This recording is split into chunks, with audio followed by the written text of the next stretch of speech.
Okay. Uh,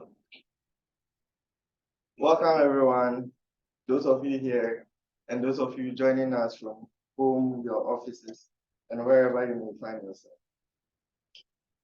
We are very grateful to have you to join us in the winter 2023. Before I proceed to land acknowledgement, I want to, on behalf of the committee, thank all who made it possible for distance mediation to be a reality. Faculty, Becky, Matt, presenters, Effie and her hardworking committee whom we took over from, and everyone. Now to the land acknowledgement. We acknowledge that Western University is located on the traditional territories of the Anishinaabe, Haudenosaunee, Lenapehoak, and Chononton nations, on lands connected with the London Township and Sombra Treaties of 1796, and the Dish with One Spoon Covenant, One Pound. This land continues to be the home to diverse indigenous people, whom we recognize as contemporary stewards of the land and vital contributors of our society. I'll now hand over to Mark, who will be moderating this evening's relations talk. Thank you. Thank you, Evan. As Evan mentioned, this is our first mediations talk of the winter term. So thank you very much, everyone, for attending, both in person and online. I would also like to thank Gradcast, who have recently promoted mediations. Gradcast, you can catch their podcast online. You can also listen to it as a radio show on Radio Western on Tuesdays at 11 o'clock in the morning. And just like Gradcast, we also promote graduate student research. And in mediations, we primarily, although not exclusively, showcase graduate student research here at FIMS. We are very thankful to Juan Escobar Lamana, our first presenter of the term, a graduate of York University Media Studies. Juan went on to receive his MA in Contemporary Art Histories, New Media from OCAD University, also in Toronto. It's not just a college anymore, it's also a university. Anyone who's familiar with the university formerly known as Ryerson, now Toronto Metropolitan University, will be familiar with that joke. Not just a college, it's now a university. Juan's primary research interests focus on video games, video game labor, non-normative gameplay, that is playing games in ways unintended by developers, and their intersection with critical disability studies. Ultimately, Juan believes that fun and play are important topics, I agree, that need to be more carefully considered and are often left out of serious academic discussion. That's why we have FIMS. Juan's talk today is playing video games their own way, disability, industry, and non-normative players. Juan's field exam explores the intersection of video games, their surrounding industry, disability, and normative forms of media use. Despite video games being an extremely popular media, video games and disability studies have had minimal direct influence on one another until now. So I don't want to steal Juan's thunder, so I'll let him carry on from here. Let us give Juan a round of appreciation.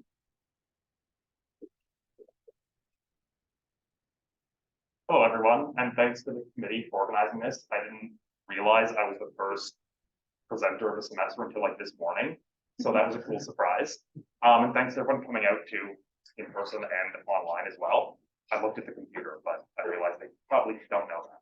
So for those who don't know me, I'm Juan Escobar Lavana. I'm a PhD candidate in media studies here at FIMS, and today I'm going to be presenting my fields exam for which I borrowed the title from my dissertation proposal, Playing Video Games Their Own Way, Disability, Industry, and Non-Normative Players.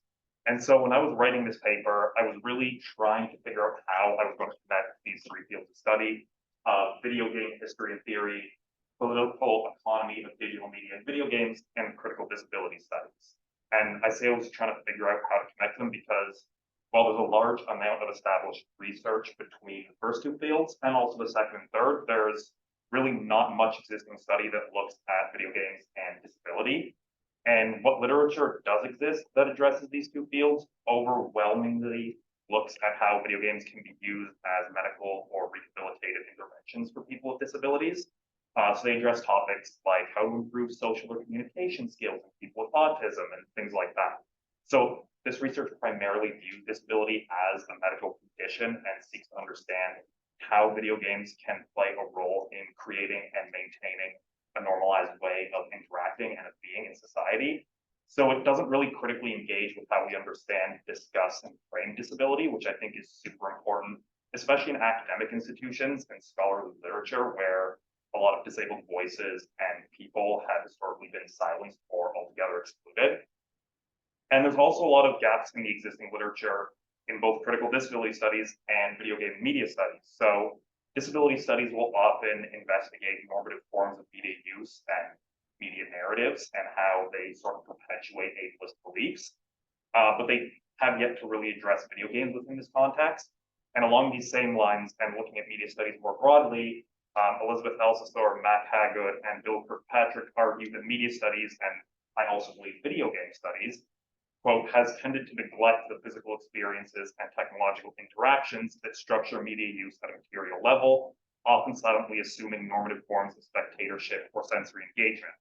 So again, really my primary intervention with this paper and the larger goal in writing it was trying to find a way to connect these fields more broadly. And what I ended up discovering and trying to do that is through an interrogation of the ideal or sort of normalized video game player, and what I subsequently called normative video game play.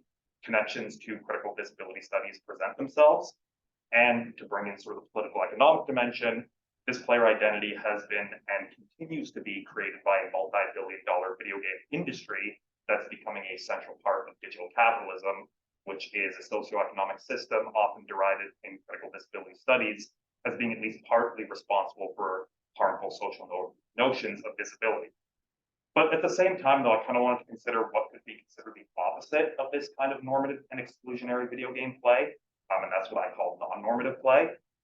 And that's basically playing in ways that operate against or subvert this exclusionary identity. And so a really crucial part of this analysis for me was Elsasor's argument that disability as identity, embodiment, and legal structure forces consideration of both the flexibility of digital media and its normalization. It demonstrates both the limits and the potentials of participatory cultures and the technological frameworks upon they rely.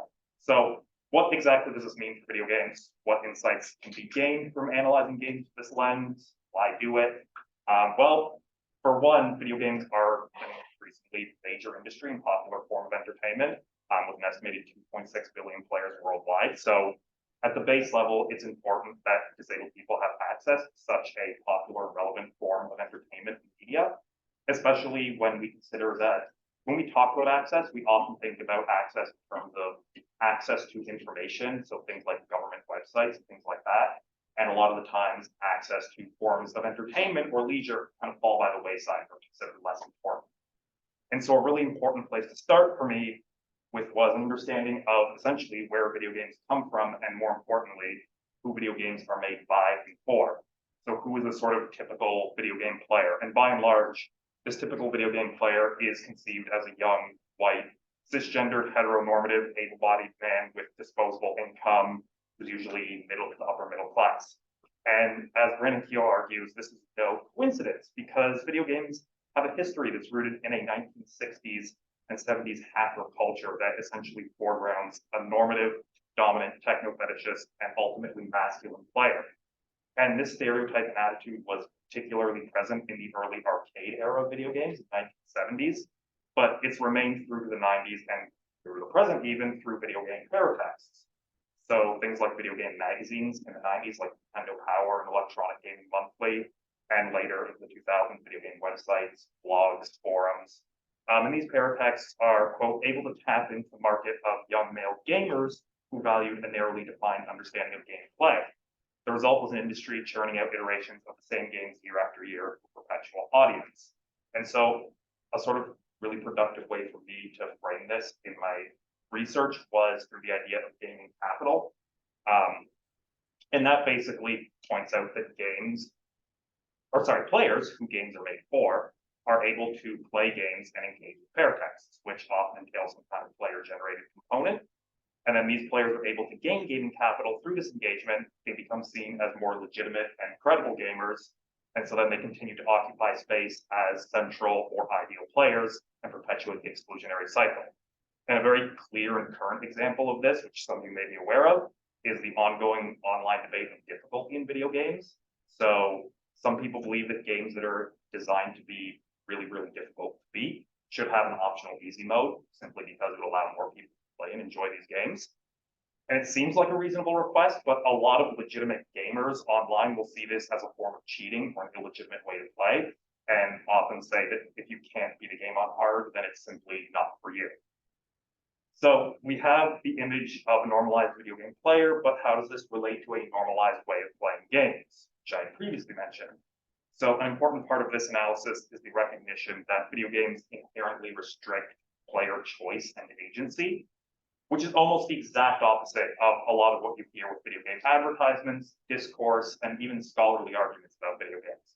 That there are these sort of self-contained worlds, they're separate from our lived physical experiences, and anything is possible in games, right? Like players can make whatever choice they want, that kind of rhetoric.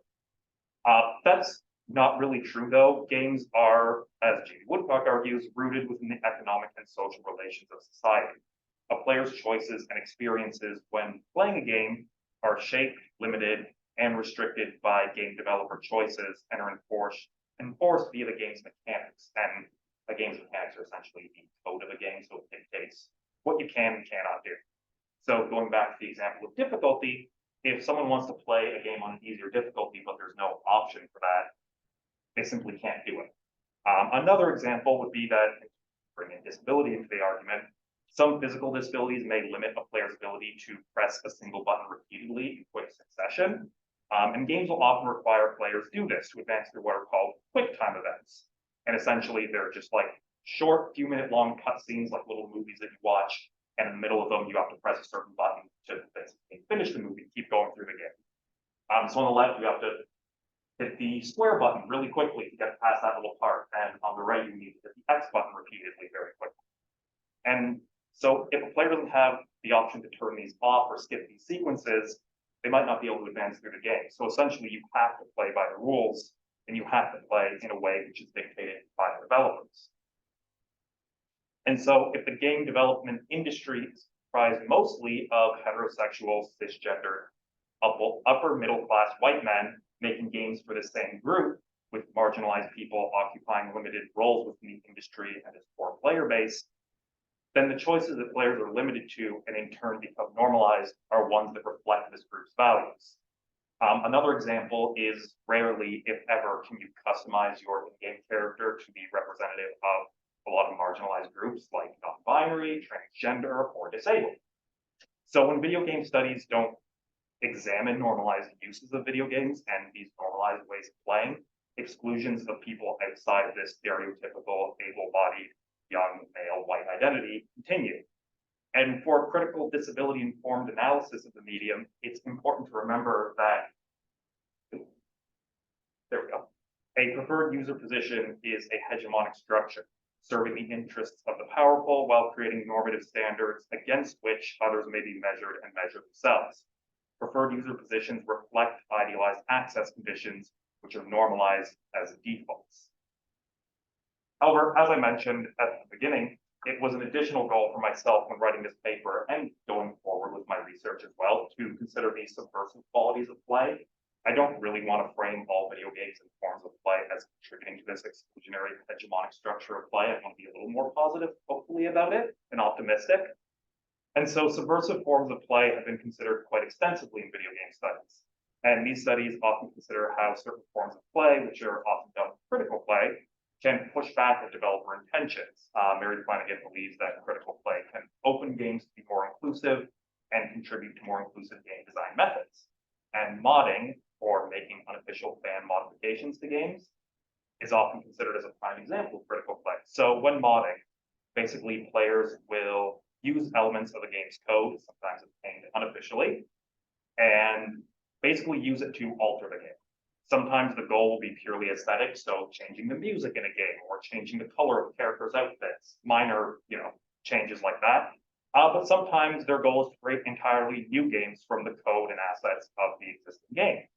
And so these studies often celebrate the agency modding affords players through the ability to rework and essentially remix pieces of media. But unfortunately, a lot of these studies don't really take into consideration how these forms of subversive play actually contribute to a new kind of normalized player identity, whose actions are restricted and dictated by developer choices, the game's mechanics, as well as the industry's place within the larger context of neoliberal capitalism. And so this is where I'm starting to bring in the political economy dimension. So video games are made for and by a preferred player, and so their ways of playing, narratives, and the larger industry keep disabled positionalities and players at the periphery of a continually growing and important cultural form of media by perpetuating this normative identity. But if we are going to talk about the political economy of games, it's important to place these questions. There we go. It's important to place these questions within larger conversations around digital media and exploitable labor, which is a field of study that has an immense amount of literature. And so central to a lot of these studies is questioning the continuation of traditional capitalist structures and practices within a digital or information age. And this question is also relevant for disability studies, as many critical disability studies scholars argue that a lot of disabling social barriers and the exclusion of disabled people in society, and even our understanding of disability as sort of a social category, all partly stem from capitalist systems. And so most pertinent to my study in this field is the concept of participatory culture, which is framed as a system of relations that stands in opposition to various forms of culture that limit access to the means of cultural production and circulation. So within this system, prosumers, basically producers and consumers simultaneously, are able to create, remix, and rework media and cultural products for communal means outside of capitalist systems of exchange, a practice that's made increasingly possible through the internet and digital culture. And so Henry Jenkins, Nizuko Ito, and Dana Boyd argue that while online capitalist platforms may restrict users and what they can or cannot produce, I argue much in the same way that video game developers restrict players to the rules and mechanics of a game, that participatory culture, quote, should not be thrown out simply because its practices and values do not protect us from the ills of neoliberal capitalism. And it would seem then that modding fits really nicely in this category. Players will sometimes unofficially take parts of the game, they share them, they collaborate, they rework these pieces of media to create their own pieces of media, and then share their creations often free online, thus giving them access to the means of cultural production and allowing them to disrupt capitalist and restrictive circuits of production and consumption. Which sounds great and would really reinforce the idea that modding as a form of critical play can subvert and co-opt game developer intentions for other more inclusive means. However, many theorists in the field caution against the purported benefits of participatory culture due to the very real exploitation of new kinds of online labor, all guised as sort of leisure and play. And these theorists take a lot of nuanced stance on this topic, way too many for a half-hour presentation, and even too many for my full paper. But the general overarching agreement among a lot of them is that the nature and dynamics of capitalism have not changed in any fundamental way. Communication and information technology contribute to capitalism by expanding the size of the market, products, and labor, but do not call into question the fundamental nature of capitalism. And as argued by Tiziana Terranova in relation to online activities and fan labor, that capital owners translate fan labor into excessive productive activities that are pleasurably embraced and at the same time often shamelessly exploited. And so importantly, many subversive practices of gaming, like modding, can be framed in a simpler way, as they are often embraced, promoted, and ultimately capitalized upon by game developers. And so a key piece of literature here for me was Julian Kuplich's concept of labor, or play and labor together. Basically, you're providing labor through your play. And he argues that labor and modding creates values for companies directly by extending the game's life, because you need to purchase a copy of the game to play a mod, but also indirectly by increasing customer loyalty to a developer and to a game, And he also argues that modders, even those who seemingly operate outside of official chains of production and circulation, so, the sort of key figures of critical player participatory culture, serve as a source of free research and development for developers. So basically, developers can take the creations and ideas of these modders and these players and use it to basically see what players want to see in future games. And then they can include those ideas and those mechanics and those themes within later officially developed games without any obligation to provide compensation or acknowledgement to the players. So the commodification of modding practices and the economic benefits they provide to already massive video game studios presents a bit of a challenge to the downplaying of the exploitation of these practices, especially, again, if we're looking at this from a critical disability perspective, which sees capitalist practices and structures as both harmful and exclusionary. And really, any kind of player engagement with video games and their surrounding paratext, not just modding, can fall prey to this exploitation. Africa argues that, quote, game companies have developed ways to commodify player-produced paratexts that simulate further circulation, so things like cheat guides, leaderboards, fan-created websites, blogs, and they work hard to restrict or discipline others. And live streaming games on platforms like YouTube or Twitch and the collection of online player data when playing games online can also be considered in this context, and I think should be. Which leads me to tying these ideas directly back into ideas of the normative video game player. So central to my engagement with this field of study was Althusser's argument that rather than being an open and inclusive identity, the ideal prosumer is actually a very limited figure who has access to the means of engaging with capitalist circuits of consumption and production to begin with. Prosumers are, according to Althusser, assumed to be technically literate. Their identity is shaped and determined by capitalist social structures, and they perpetuate the, quote, individualism and romanticism of digital media cultures, as well as a neoliberal emphasis on the self as constructed through constraints or choices. And so I argue that the ideal video game player is also a limited figure who also has access to the means of acquiring gaming capital and engaging with capitalist circuits of production and consumption to begin with, and whose identity is also shaped and determined by these same social structures. And so these practices inevitably feed back into the same systems that create them and leave out many marginalized communities, thus reinforcing the normative capitalist prosumer or video game player and its exclusionary definitions. And so finally, we arrive at disability studies proper. And I say we arrive here because for me, it's really the insights of various critical disability theorists that sort of grounded and frame my research, and also my exploration of video games and their players. And I think that it's from critical disability studies that we can begin to understand and critique these sort of exclusionary and normative forms of play. And so in this paper, and also going forward with my research, my aim is to build upon scholars who challenge normalized and normalizing social practices, as well as harmful definitions of disability that exist within neoliberal socioeconomic landscapes. So before getting into that and sort of media's role in that whole complex, though, I think it's important to lay the groundwork for sort of what disability studies more generally is. And so Althusser, Hagood, and Kirkpatrick outlined three main contributions that have come from disability studies that I think sort of encapsulates it really nicely.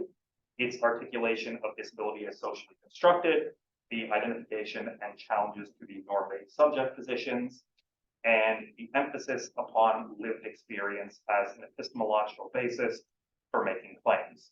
And so a key aspect of disability studies, and sort of where this all stems from, are the various models of disability. These models are essentially broad approaches to understanding how disability is viewed and represented in society and in general public discourse.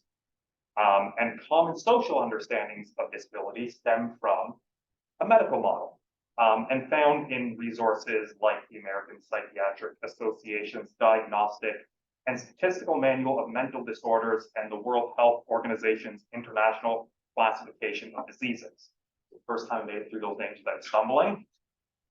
And within the medical model, disability is pathologized, individualized, and essentially seen as tragic. And the problem is seen to lie fully in the disabled person's body rather than in ableist or exclusionary social structures and practices. And so the basic goal of the medical model is to return the disabled body to a state of socially constructed normalcy.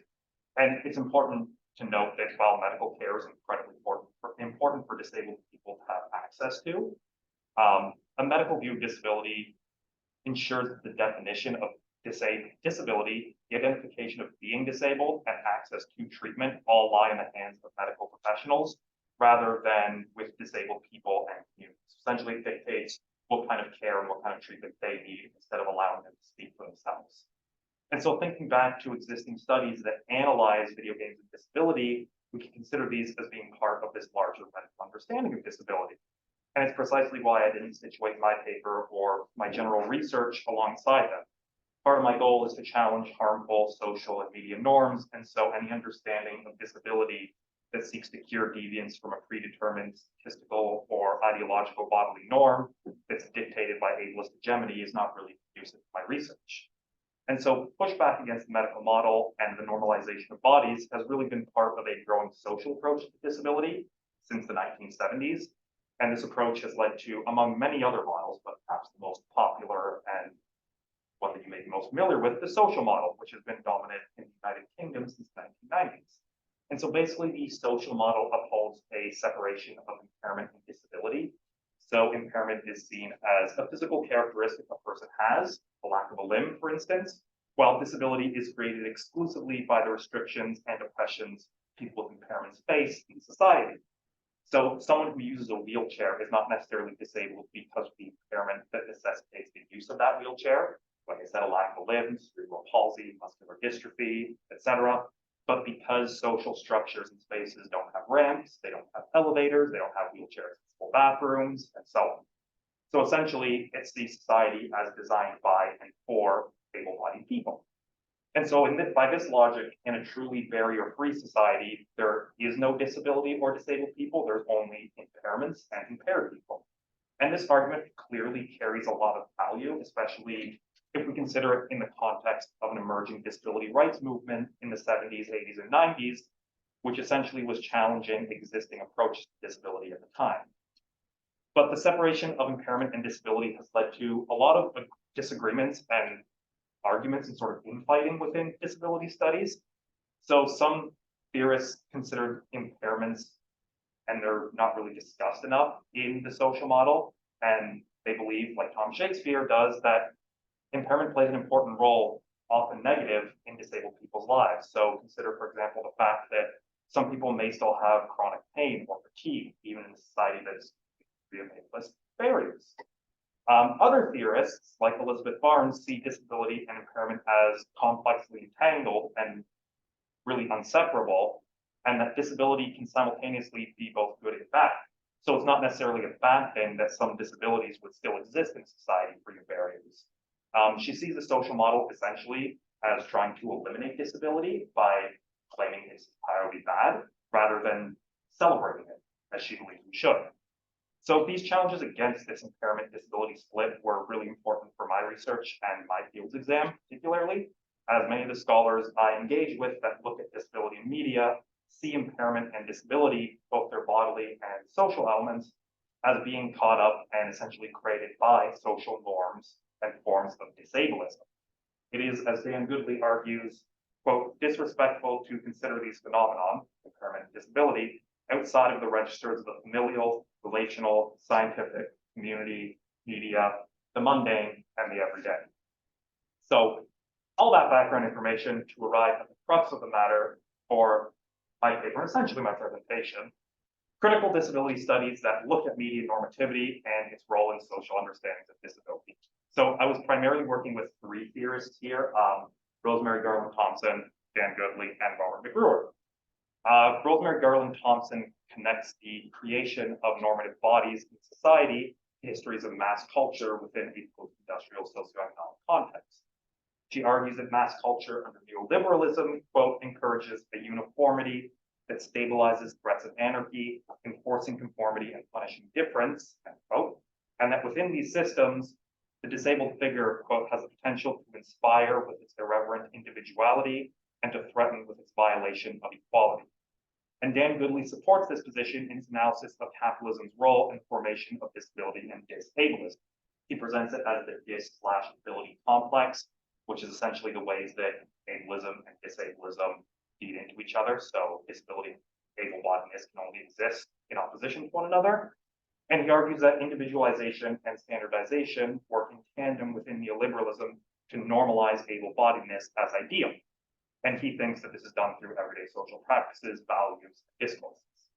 And finally, Robert McGruer presents the concept of compulsory able-bodiedness, enforced by the exact cultural forms of ableism that Dan Goodway identifies, and which, according to McGruer, are incredibly prevalent in various forms of media and a depiction of disabled people. So within a system of compulsory able-bodiedness, McGruer believes that identifications against the able-bodied norm, defined by McGruer as crip identifications, are simultaneously generated as well as marginalized by the social desire for a norming position. And so centrally, and this is kind of like the whole crux of what my paper was and what I arrived at, centrally, I argue that video games, the industry's creation of a preferred normalized player identity, and the forms of engagement with paratexts that uphold that identity contribute to these various forms of neoliberal social disablement and ableism. This is an identity that, to reiterate, is shaped and determined as well as structured by capitalist social norms, and that, to once again quote Alcesor, perpetuates the ideas of individualism and romanticism of digital media cultures, as well as neoliberal emphasis on the self as constructed through constrained consumer choices. And Alcesor actually does consider video games within this context. She argues that their existence as sites of entertainment and leisure, which is something that games have often been derided for in the past, actually allows them to exist as sites of intervention against capitalist structures via the subversive forms of play. She argues that, quote, the option to have fun, to mess around, and to engage in pleasurable, recreational, or even morally dubious activities is necessary to ensuring full social participation and inclusion. Fun, thus, becomes potentially transgressive in its revelation of the material power dynamics that are mapped onto particular kinds of content. So Alcesor, while not directly really acknowledging it, engages with the forms of subversive play that many video game scholars discuss, but finally within a critical disability context. However, while she does focus on the importance of play and playfulness, she stops short of engaging with the normalized video game player as an able-bodied individual who, through their play and engagement with the industry, largely informs and comprises the very normative prosumer identity she challenges. And I believe that it's through challenges to these normative positions that media studies can begin to employ critical disability frameworks that are really missing from media studies and analyses of video games.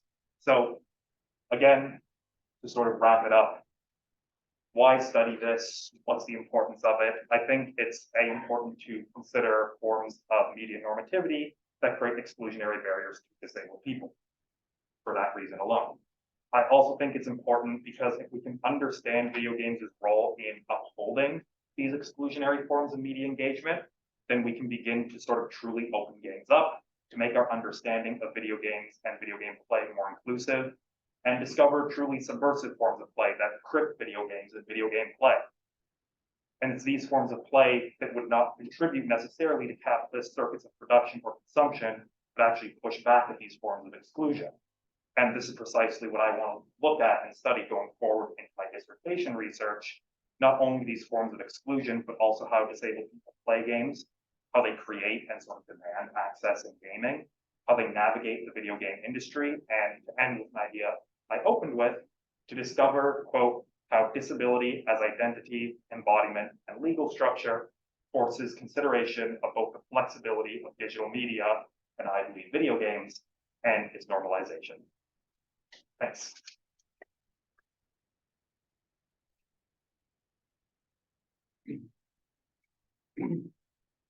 Thank you very much, Juan. That was very interesting. We will now start our questions and discussion period. And those of you who are online, Matt will let us know if you have a question, so feel free to participate if you're watching from home or in your office. I'll begin, if I may, with a bit of a softball question. How did you become interested in this topic, and are you a gamer? Thank you. Yeah, so I'm a big gamer. I do kind of go through phases a little bit. I'm kind of at a not playing many games right now, but I've been playing games since I was basically I could hold a controller since I was like 2 years old. So they've always just been a very important part of my life. And I wanted to look at gaming and disability in my master's, but the limits of sort of like a 40-page MRP just kind of didn't allow that. And so I just kind of wanted to continue that research going forward, but bring in this disability element that I've sort of been thinking about for a long time. Perfect.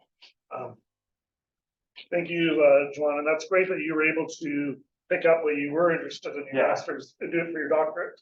It sounds like you've been planning on this topic for some time. Does anyone, whether in person or online, have any questions? Evan? Thank you so much for the wonderful presentation. I'm interested in methods, and it seems time did not allow you to go well into the methods that you want to engage in answering questions. Can you throw a little bit of light on whom you want to engage for answers and what methodology that you are going to adopt? Yeah. Yeah, I think, I mean, ideally in like, if I could possibly have more time than doing like PhD dissertation, something like participatory action research, that would really come up, and this is something I've also been considering, that would really come up with a plan on how games can be made to be more inclusive, because there isn't really any industry or government standards for inclusivity and accessibility in gaming. So in the same way there is for things like films, gaming doesn't really have that. So a game company can release a game without hidden subtitles, which is like the most basic accessibility feature. So that kind of research, and if not that research, at the very least, that talks to and sort of not just interviews, but engages with like research creation with disabled people who play games, and ideally disabled video game creators themselves, to sort of understand how they're making space within this industry for themselves and to create a voice for themselves, and highlighting that more than just a sort of distance case study. So something that's a little more involved with these communities and with these people. Does anyone else have any questions? Dr. Henderson? Thanks, Mark. You then ask a question about if lived experience is part of what is to be. It doesn't teach you to study it. It's not research. But we've engaged with activists. You said something about what brought you to studying it, and that you should start thinking about what brought you to thinking? I think it was not necessarily one thing. I think probably a lot of it was in studying games. Like the first thing I kind of realized was, oh, I can study games for my master's and like make my PhD, and just kind of that realization that like this could be something I look at for graduate school. And I think what it really was when I started doing a lot of those studies and reading a lot of the literature, it was at a time when a lot of literature on gaming was talking about sort of benefits that gaming could provide people. And I just kind of slowly started to think about how not a lot of that ever looked at people who can't play games, because there's a lot of people who can't play games. And yeah, I don't think it was any like one necessarily big event or like moment. It was just kind of this slow realization that we talk about video games in a really restrictive almost way, in a very formative way. Like we talk about video games the same a lot of the times. And there wasn't really like anyone trying to, at least in like academic research, question that, or sort of say like, maybe games for some people are great, but for a lot of people, they simply can't play them. And like, that's leaving out a lot of people, those discussions, and that never really seemed to be as analyzed as it was like with film or other forms of media. And so it just felt like something was lacking almost. Thank you, Joanne. It looks like we have a couple people online asking some questions. If you want to click on the chat there, you can read the question on the screen. And maybe read the question a lot, or there we are. Yeah. Have you done any research into accessibility-focused video game controllers that were released by major companies, such as the Xbox Adaptive Controller? Would you consider subcultures such as speedrunners as an example of non-normative play? Okay, so I want to answer this in two parts, because for part two, I have a bigger answer. I am starting to look at adaptive controllers, and I think they're really interesting, especially because they're released by the actual game development companies. So like Microsoft has one that essentially allows you to hook up any switch or any sort of device you want to the controller. It's basically just like a board with a bunch of inputs. So if you want to control a game with foot pedals or foot switches, you can do that. And so it's really customizable. And I think that's really cool and really important to talk about. I also think it's important, though, in that context to consider it within the sort of larger idea that a lot of the times when we talk about media access, we sort of expect disabled people to create that access for themselves. And we sort of expect the work to be put on disabled people to create those forms of access. So while it's like fantastic they have these adaptive controllers, a lot of the time the work is still on the disabled player themselves to understand how to work them and hook up these different kind of controllers or foot switches or anything like that, levers, joysticks, and sort of understand how to make that work. So it's still very like technically literate position that you have to come from to be able to do that. And I would love it if these organizations actually had boards or community interest groups, something that help people do that, because a lot of the groups that will help people with adaptive controllers are, again, created by disability grassroots activists instead of being that access being provided by the development companies. And when I consider subcultures such as speedrunners, that is exactly what my master's paper was on, was speedrunning as non-normative play. So yes, I would absolutely consider those subcultures as examples of non-normative play, and I think we'll definitely probably talk about that again in my dissertation research. Yes, did doing your master's major research paper on speedrunners prepare you well, like to sort of hit the ground running for your doctoral work? Yeah, I think so. I didn't look at disability in that context, but essentially I was looking at community formation and sort of the fact that there are these very horizontally organized communities. And sort of players set their own rules, they set their own standards, they can sort of engage with the games of the communities how they choose, rather than it being dictated by an external body. So yeah, I think just thinking about games in general that way really got me thinking like, hey, maybe play doesn't have to be going through a game and getting to the finish line and then saying I beat the game. It can be like playing one level over and over and over again for a completely arbitrary and made up goal. Yeah. And then that's a valid way of playing. I can see how the idea of player agency and autonomy dovetails very well with this. Yeah. Are there any other questions, whether in person as someone raised their hand? It's in person, I think. There we go.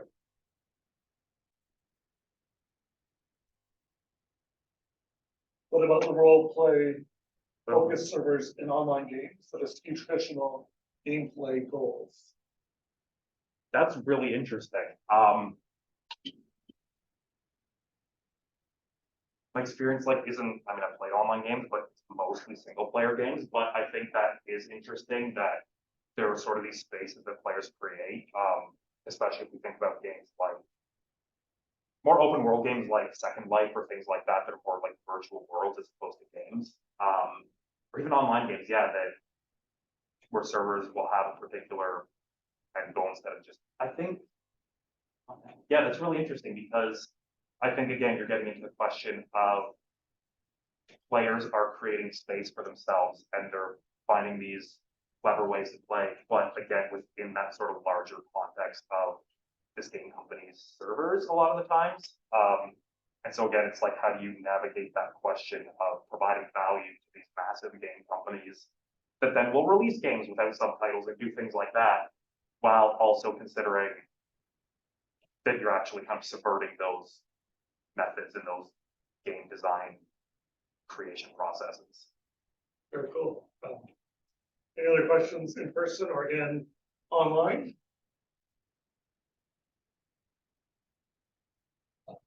So not seeing any hands. Perhaps again we can thank Joanne for not only presenting today, but kicking off the winter mediation series, being our inaugural speaker. Thank you. And while I have your attention, perhaps again, a shout out of thanks to Matt for making the technology possible. Had it been up to me, I think the farthest would have gone would have been to successfully lower the screen, And thanks to everyone on the mediations committee, and thank you, Dr. Anderson and FIMS, for the support for graduate student research. We have a pretty full series of talks scheduled for the rest of March and 2 talks in April, and we hope you're able to join us, whether in person or online, thanks to the wonders of technology and the patience of that.